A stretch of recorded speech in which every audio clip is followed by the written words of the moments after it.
अस्सलामुअलैकुम जी। Particle physics chapter 5 hadron spectroscopy topic है हमारे पास ऑप्टिकल थ्योरम। ऑप्टिकल थ्योरम हमें क्या बताता है? ये बुनियादी तौर पे एक फंडामेंटल रिलेशन है स्कैटरिंग थ्योरी का, जो कनेक्ट करता है total cross section of scattering को directly proportional the imaginary part of the forward scattering amplitude. अगर हम इसे लिखें तो क्रॉस सेक्शन को सिग्मा से रिप्रेजेंट करेंगे, total 4 pi over K, imaginary I am for imaginary F0। F0 mean theta zero है क्योंकि आपने उसे फॉरवर्ड देखना है। अभी हम एग्जैक्ट फॉरवर्ड डायरेक्शन में, तो हम कहेंगे एक मैथमेटिकल लिंक कायम करता है total probability of all interaction, scattering and absorption and behaviour of the particle in exact forward direction. जब थीटा आप क्या लोगे? जीरो। वैसे यहाँ पे एफ थीटा होता है, तो यहाँ पे F0 मेंशन हो गया क्योंकि थीटा कितना है? जीरो है।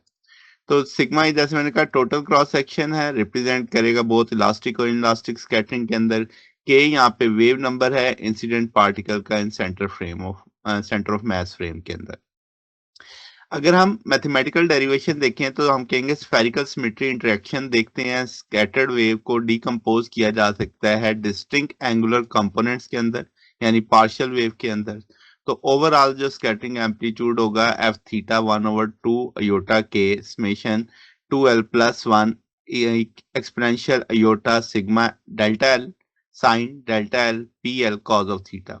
अब चूंकि हम फॉरवर्ड स्कैटरिंग देख रहे हैं, थीटा जीरो होगा तो पीएल कॉस जीरो 1 आ जाएगा। तो यहाँ पे हम F0 लगा देंगे, साइन जीरो, ये आपके पास ये फैक्टर 1 आ गया तो साइन डेल्टा एल। अब एक्सपोनेंशियल को हम लिख सकते हैं cos delta L plus iota sign delta L. अब चूंकि हमने इमेजिनरी पार्ट उठाना है तो इमेजिनरी पार्ट में योटा इस योटा से कट जाएगा। अब आपके पास साइन स्केयर बन जाएगा तो वो यहाँ पे लिखा जाएगा। तो ये सारी फैक्टर बाकी बच गया। फिर क्या जनाब? तो टोटल जो आपके पास इलास्टिक क्रॉस सेक्शन कैलकुलेट होगा इंटीग्रेट करने से स्क्वायर ऑफ द एम्पलीट्यूड। तो इस सारे की वैल्यू को स्क्वायर करके इसके साथ हमने स्क्वायर ऑफ द एम्पलीट्यूड के साथ इसके साथ मल्टीप्लाई कर दिया, इंटीग्रेट कर दिया। तो ये सारी चीज जो आपके पास लिखी हुई है इसे हम आई एम, अगर आप इसमें वैल्यू कंपेयर करें इन दोनों को, तो आप कहेंगे कि ये सारी चीज आई एम एफ जीरो के बराबर लिखी जा सकती है। तो रिमेनिंग फैक्टर यहाँ पे 4 पाई/k बचेगा क्योंकि 1/k इसके अंदर आ जाता है। तो ये अब ताल्लुक हो गया। तो थ्योरेटिकल एक्सप्लेनेशन देखें तो जो ऑप्टिकल बीम है वो फंडामेंटल कॉन्सिक्वेंस है प्रोबेबिलिटी कंजर्वेशन का इन क्वांटम स्कैटरिंग थ्योरी में। मिसाल के तौर पे एक बीम है, स्टडी बीम ऑफ पार्टिकल है जो एक टारगेट पे आपने एम की। अगर कोई भी स्कैटरिंग नहीं होती तो डिटेक्टर जो प्लेस किया गया डायरेक्टली बीम के पाथ में यानी फॉरवर्ड डायरेक्शन में फुल इंटेंसिटी को कवर रिकॉर्ड करेगा।